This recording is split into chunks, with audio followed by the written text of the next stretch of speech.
They gathered in the dark of night, torches hissing in their hands. Faces glowed with firelight, eyes fixed on the man they called their prophet. He spoke of sin, of fire as God's final tool, of a world nearing its end. His voice cut through the silence like a blade. Only flames could cleanse the soul. Only death by fire could keep Christ from returning too soon. Those who hesitated were dragged forward, bound and trembling. The crowd sang hymns, their voices breaking as the first bodies were thrown into the blaze. The smell of burning flesh rose with the smoke, carried heavenward as if in offering. Children covered their faces. Mothers screamed and fell to their knees. Yet the prophet raised his hand, demanding silence. "This is not death," he promised. "This is resurrection." But as the flames devoured the faithful, no one returned. No voice rose from the ashes. Still, the crowd waited, terrified, expectant, caught in the grip of a lie. His name was never written in the official records, at least not the name he gave his followers. To the outside world, he had once been Elias Harper, a failed preacher dismissed by the church for dangerous teachings. But to those who followed him into the hills, he was the Anointed. They believed he had seen visions of angels scorched in holy fire, whispering that the second coming was near, and that mankind had only one way to delay Judgment Day: burn the flesh that tempted God. At first, his sermons were almost ordinary. He preached of purity,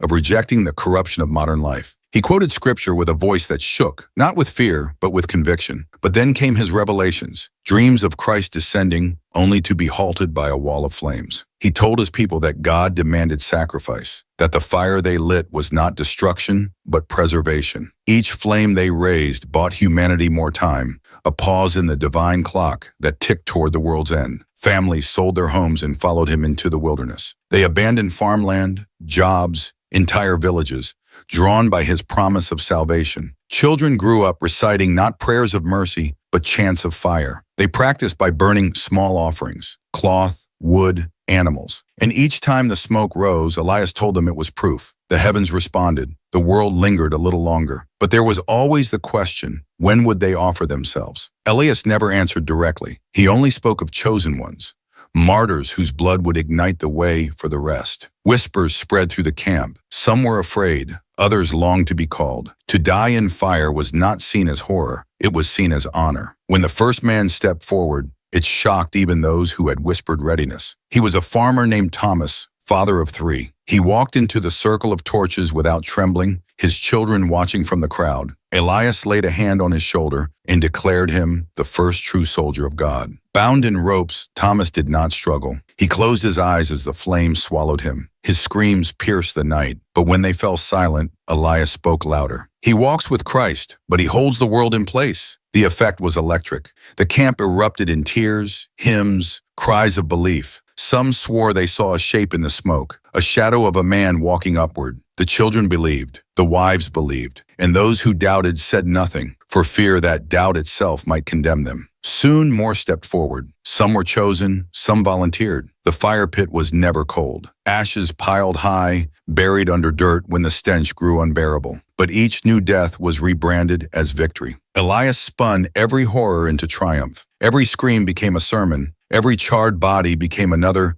proof that God was listening. Still, outside the camp, rumors spread. Villagers whispered of missing families, of smoke rising from the hills for nights on end. Authorities were warned, but when they arrived, they found nothing but silence. Elias had prepared for this. The cult scattered into smaller groups, each carrying the fire, each repeating his words. Like sparks carried by the wind, the belief spread beyond one camp into neighboring towns and villages. They created rituals to solidify their faith. Children were baptized not in water, but in smoke. Ashes of the burned were collected in jars and passed around like relics, smeared across foreheads as holy marks. The followers sang songs rewritten with verses about flame and rebirth. Entire nights were spent chanting by the fire pit, staring into the embers until hallucinations became divine visions. Some claimed they saw angels with wings of cinders. Others swore they heard voices calling their names. The line between faith and madness blurred until no one could tell where one ended and the other began, and Elias grew stronger. He no longer preached from scripture alone. He invented his own passages, twisting the Bible into something unrecognizable. Where others saw warnings against destruction, he found commands to burn.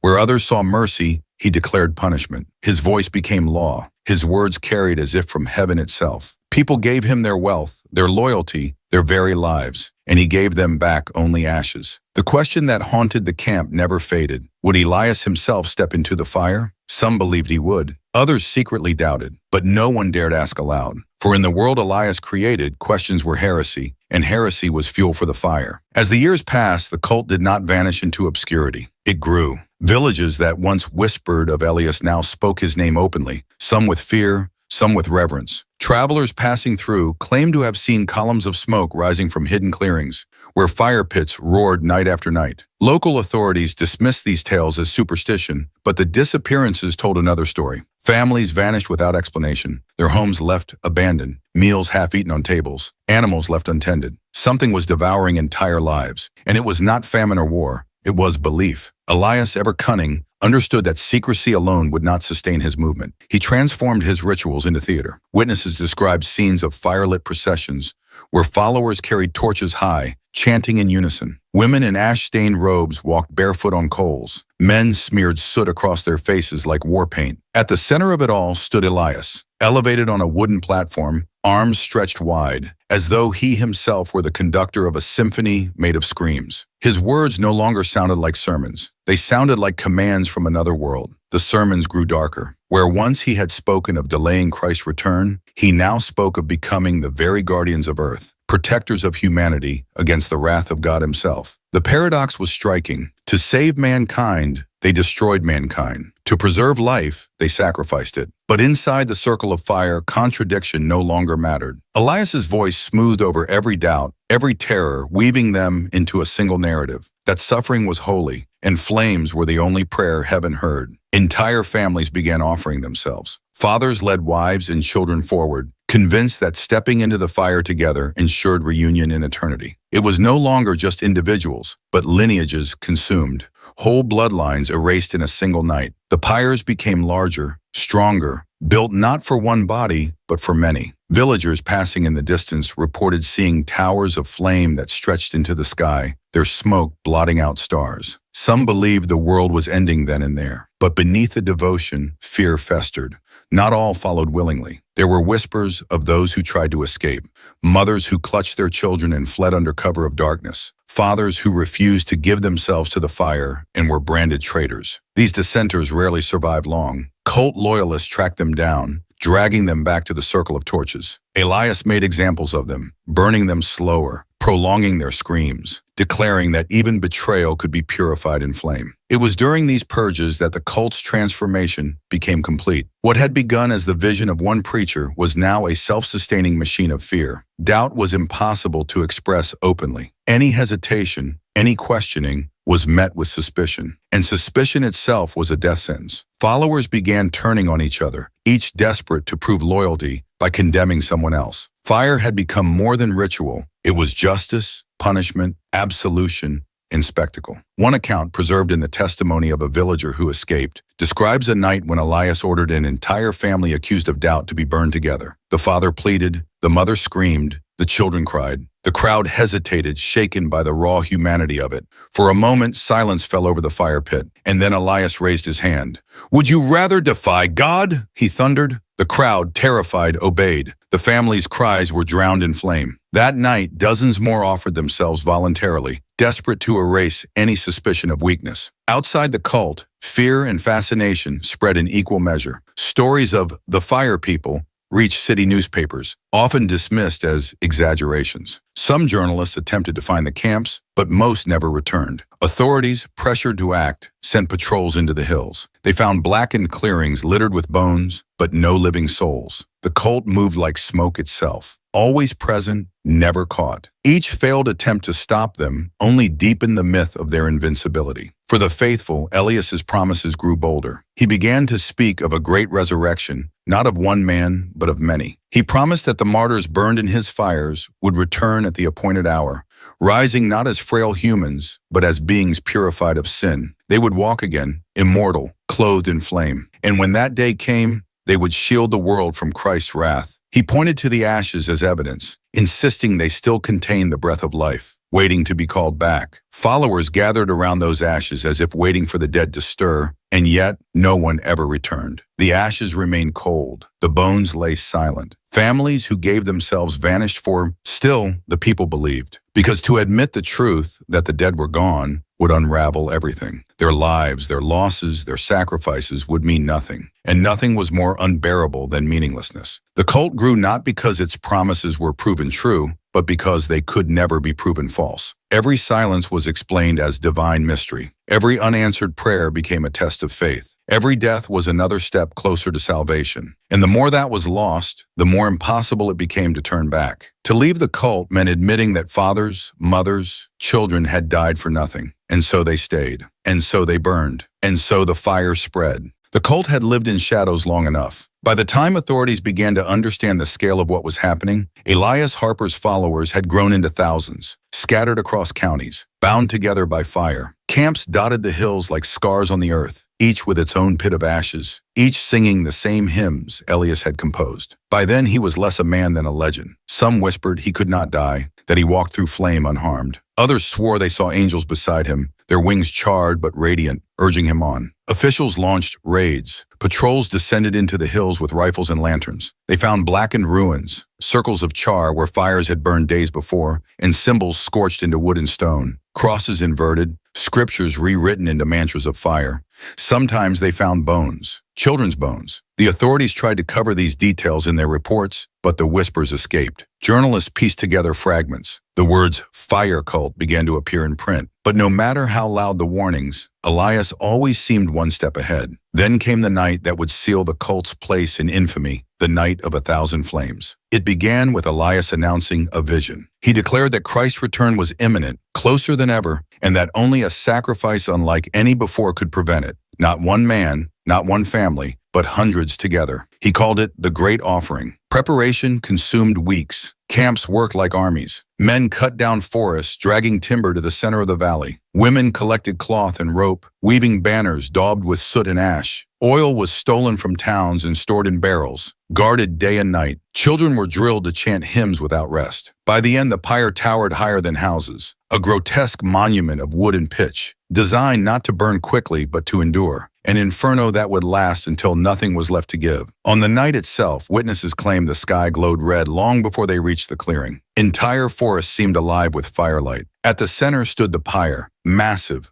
grotesque, its edges bristling with ropes to bind the volunteers. Around it gathered hundreds, men, women, children, entire families, clutching one another's hands, singing with voices that shook the earth. The sound carried for miles, a hymn not of joy but of surrender, a song of finality. Elias stood above them, cloaked in robes blackened by soot, his eyes reflecting the fire like twin embers. He raised his arms, and the singing stopped. His voice, clear and commanding, carried across the crowd. Tonight, the Lord will see your devotion. Tonight, you will hold back his wrath. Tonight, you will burn, and in burning, you will rise. The people cheered, tears streaming down their faces. Some kissed the ground. Others lifted their children toward the flames, as if offering them directly to heaven. But not everyone cheered. In the back of the crowd, survivors later testified, there were faces frozen in terror. Mothers clutching infants, unwilling yet unable to speak. Fathers trembling, caught between faith and instinct. Some tried to slip away, but guards with torches and blades blocked every path. The circle of fire was not just symbolic, it was real,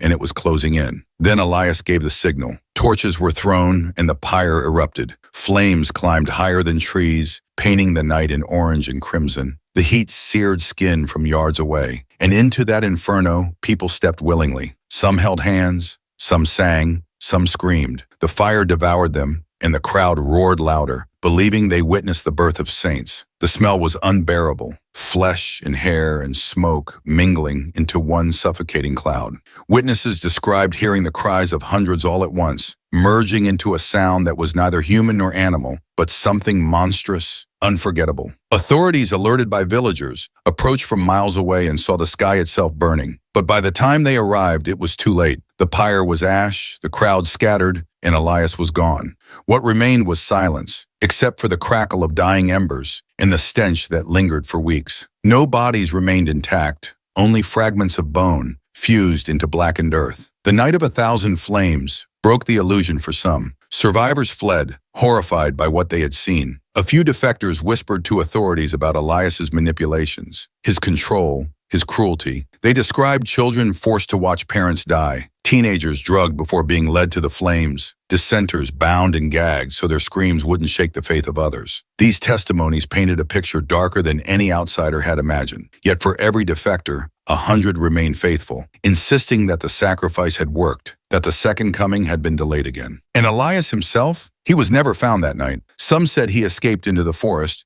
carried away by loyal guards. Others swore they saw him walk into the flames and vanish, proving his divinity. For years afterward, rumors persisted that he still walked the earth, gathering new followers under new names.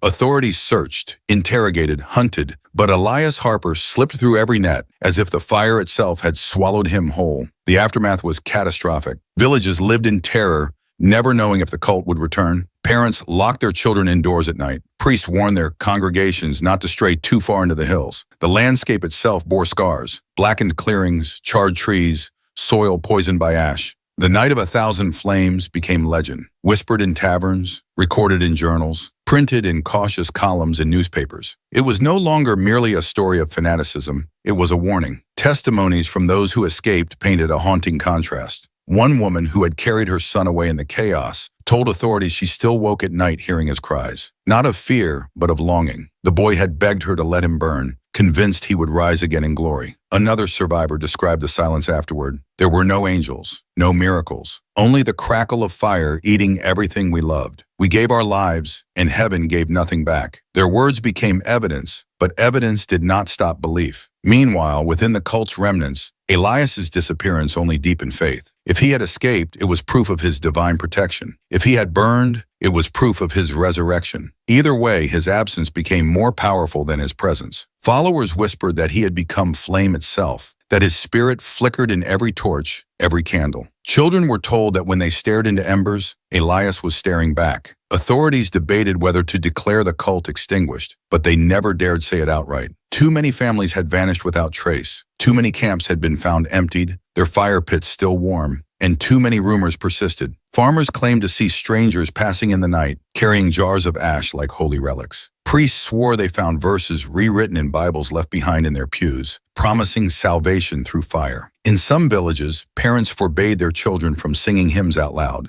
fearing it might echo too closely to the cult's songs. The wider countryside lived in paranoia. At night, villagers lit small fires outside their homes, not to worship but to ward off the cult, hoping flames would signal compliance, a silent plea to be left alone. Children grew up fearing smoke on the horizon, associating it with death. Weddings, baptisms, funerals, every sacred rite was shadowed by suspicion. If someone lit a fire too large, whispers began. If someone preached too passionately, eyes narrowed. Ordinary faith was now indistinguishable from fanaticism. The Night of 1,000 Flames was not just a tragedy, it was a fracture, a moment where faith was weaponized into horror so great that even memory became dangerous. To speak of it was to risk summoning it. To deny it was to risk forgetting. And so the story lived on, not in books, not in records, but in hushed warnings. In bedtime stories whispered to children, stay away from the fire. Do not follow the man who promises resurrection, for the flames do not give back what they take. After the Night of 1,000 Flames, many believed the cult would collapse without Elias. Yet in truth, his absence became the greatest fuel of all. Where one prophet had stood, dozens now rose, each claiming to carry his spirit, each declaring themselves his heir. Camps fractured, but the fire did not die. Instead, it multiplied. Small groups wandered from town to town, carrying jars of ash, reciting Elias's final words like scripture. Some settled in barns, caves, abandoned churches. Others moved silently through forests, leaving behind only the blackened scars of their gatherings. Authorities attempted to suppress them. Militias raided suspected camps, burned their own pyres of confiscated wood to send a message. But every act of resistance was twisted into proof. Followers declared that persecution only confirmed their truth. Each raid became another sermon, each martyr another victory. The state could not extinguish fire with fire. It only spread the embers wider. Meanwhile, villages bore the weight of paranoia. Any stranger could be a follower. Any flicker of torchlight in the night could signal their return.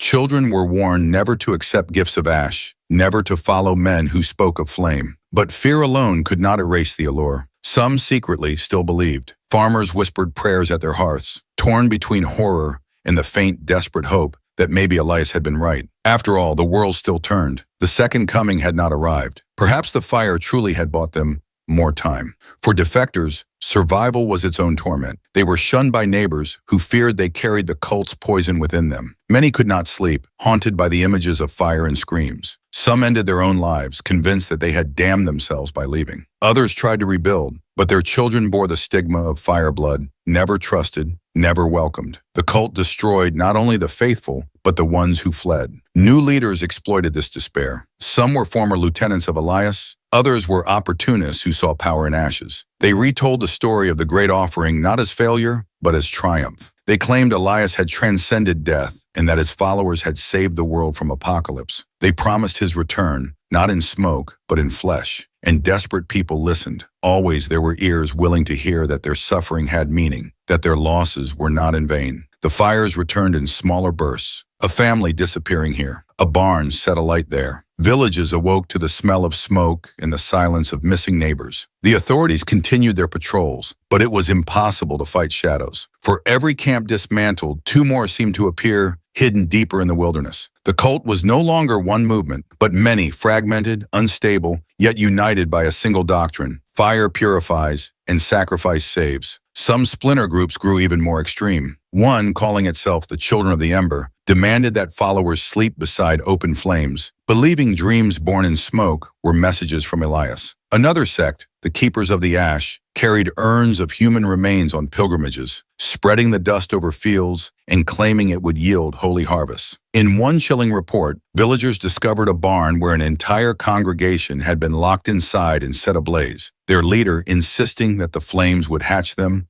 like eggs, reborn in glory. The church tried to intervene. Priests preached sermons denouncing Elias as heretic, urging people to turn back to Scripture. But the cult's twisting of the Bible had taken deep root.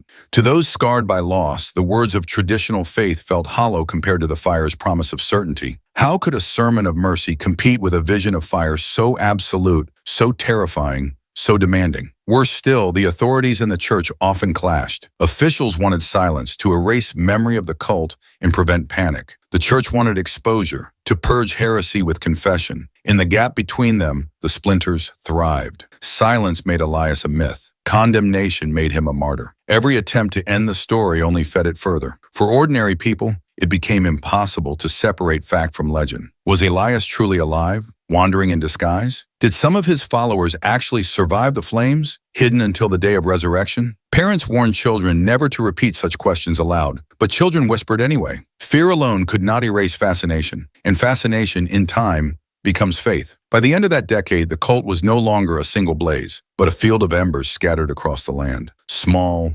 glowing, seemingly fragile, yet impossible to stamp out. And the most unsettling truth was this: though the state dismissed them as remnants, though the church branded them devils, the fire had already done its work. It had changed people. It had scarred the land. It had proven that one man's lie could burn into 1,000 lives, and even in ruin, continue to smolder. Decades passed, but the fire never fully died. Though the great gatherings were gone, whispers of the cult lingered like smoke that clings to the skin long after the flames are out. Children who had grown up in its shadow became adults, carrying scars that could not be seen but could never be erased. Some swore they still smelled ash on the wind at night. Others confessed that in dreams, they heard Elias's voice calling them back, promising that the fire still waited. Trauma became inheritance passed from one generation to the next. For the wider world, the cult's memory drifted into folklore. In villages near the hills, parents warned disobedient children, "Stay inside, or the fire people will take you." Travelers carried charms of water, believing it could shield them from cultists. Even songs were reshaped, old hymns sung in lower tones, stripped of verses that too closely resembled the chants Elias had once taught. What had begun as fanaticism became superstition, a shadow carved into culture itself. But every so often, the embers flared. Reports surfaced of barns burned in remote countryside with no explanation. Families vanished, their homes left empty, meals abandoned. A wanderer arrested in one town carried a jar of ash and claimed it was Elias's blood. In another, a group of teenagers were discovered reenacting the rituals, standing in a circle of candles, chanting verses pieced together from rumor. Whether they believed or only played at belief, no one could say. But the effect was the same. Fear rekindled, suspicion renewed. Historians tried to gather accounts, to separate fact from legend. Some argued Elias had been nothing more than a manipulative preacher, his cult exaggerated by frightened authorities. Others insisted the scale of the Night of a Thousand Flames had been far greater than official records admitted. Testimonies conflicted, dates blurred, survivors contradicted one another. And perhaps that was the cult's final triumph. The truth was impossible to pin down. It slipped through fingers like smoke, becoming whatever the storyteller needed it to be. Authorities, too, walked a careful line. To acknowledge the cult openly was to risk inspiring it again. To deny it was to abandon the survivors who still trembled at the sight of fire. And so they buried it in silence, allowing only fragments to remain. But silence does not heal. It festers. And in the shadows of uncertainty, myths thrive. Elias himself became less a man than a specter. Some painted him as a demon in human form, sent to test the faithful. Others turned him into a tragic prophet, a man consumed by visions too great for mortal mind. There were even those who argued he had been right, that the world had survived precisely because of the sacrifices. Each interpretation revealed more about the teller than the truth. Elias became a mirror, reflecting fear, devotion, and doubt all at once. Yet one detail remained constant. His end was never certain. No grave was found, no bones identified, no proof of death or survival. And so children still whispered his name around campfires, daring each other to look into the flames and call for him. And sometimes, in the crackle of burning wood, in the hiss of smoke, in the shifting of shadows, people swore they heard a voice answer back. In some villages, bonfires were banned altogether. Festivals that once celebrated harvest with flames now relied on lanterns or torches dimmed before nightfall. The very act of lighting a fire became ritualized, done quickly in silence, with eyes averted, as though to summon as little attention as possible. Children asked why, and the elders would only shake their heads, muttering, "Because fire remembers." To outsiders, it seemed like superstition. To those who had lived through it, it was survival. Survivors aged into elders, but they did not forget. A man who had escaped as a boy told his grandchildren the story of watching his father walk into the fire, his mother dragged behind him, leaving him alone in the world. His voice shook, not from age, but from memory. Another woman who had been a child on the night of the great offering lived her entire life avoiding candles. On her deathbed, she whispered that she still saw faces in every flicker of flame. For them, time did not heal. It only deepened the burn. Even those who had never seen Elias spoke of him with the reverence usually reserved for saints or the terror reserved for devils. His absence became a presence, haunting villages long after his followers had scattered. And as decades became generations, the boundary blurred between memory and myth. Was he a prophet or a monster? A man or something more? The answer never mattered. What mattered was the fear he left behind and the silence that followed every crackling flame. In the end, the fires left nothing but silence. The hills that once glowed with pyres are quiet now, marked only by blackened soil and forgotten bones. Yet silence does not erase memory. It only buries it, waiting for the right spark to rise again. Elias Harper promised his followers that flames would bring them back, that death was only a door, but no one returned. The ashes remained ashes, and yet the world still remembers. That is the paradox of belief. It does not die with the body. It lingers, drifting from lip to lip, whispered in fear, carried like smoke across generations. Parents still warn their children. Historians still argue. Priests still struggle to explain how faith could become so twisted, so absolute, that it turned families into fuel. And even now, in quiet places, there are those who still ask the forbidden question, what if Elias had been right? What if the fire really did hold back the end? The thought is unbearable, yet irresistible. Because the world has not ended. The sun still rises. The days still pass. And for those who lost everything, the possibility, however faint, that their sacrifice mattered is a comfort sharper than truth. Lies burn longer than wood. Once set alight, they smolder forever. The cult may have fractured, its leaders gone, its rituals outlawed, but fire is patient. It hides in embers, glowing unseen, waiting for breath. And all it takes is one voice, one man with conviction in his eyes and ashes in his hands, to speak again the words Elias spoke. Only fire can save us. History has proven that someone will listen. Someone always listens. Survivors carry that silence with them, heavy as chains. Some lived entire lives in fear of matches and lamps, trembling at the sight of smoke curling from chimneys. Their children inherited it, not through blood but through stories. Tales told in whispers around kitchen tables, of hymns sung as families marched into flames, of eyes fixed on the sky, waiting for angels who never came. And yet the act of telling kept Elias alive. Memory is a flame of its own, one that cannot be extinguished by decree. Historians call it mass hysteria. Psychologists call it coercion, the breaking of will by fear and promise. But for those who stood at the edge of the pyres, it was not theory. It was choice. Terrible, final,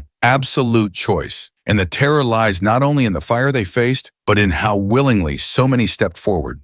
Belief turned death into salvation, pain into purpose. And that is a lesson more terrifying than the flames themselves, that human beings, when desperate enough, will give everything to nothing. For centuries, tyrants and prophets alike have known this truth. The promise of meaning is more powerful than the promise of life. Elias wielded that truth like a torch, and his people followed. His fire may have died, but others will find the embers. They always do. New names, new faces, new scriptures, but the same hunger for certainty, the same terror of silence, the same willingness to burn for something greater. And so the cycle waits. It may not come in robes and torches, it may not gather in hills or valleys, but it will come because it has always come. Whenever fear outweighs reason, whenever suffering seeks meaning, the fire returns. Different words, different flames, the same story. So listen closely the next time you hear of a prophet who speaks with too much certainty. Watch carefully the next time crowds gather with eyes fixed on the sky. Remember what happened when they believed that only fire could save them. Remember the screams swallowed by smoke. Remember the silence afterward, because the silence is never empty. It waits, and somewhere in the embers of memory, Elias still lingers. Not as a man, but as a possibility. A shadow that proves belief can outlive truth. A reminder that all it takes is one spark, and the world is willing to burn again. In the beginning, they gathered with torches, their eyes locked on a prophet who promised resurrection. In the end, there was nothing but ash. Yet the question lingers, haunting, unanswerable. When the next torch is raised, will we recognize it for what it is, or will we walk willingly into the blaze once more?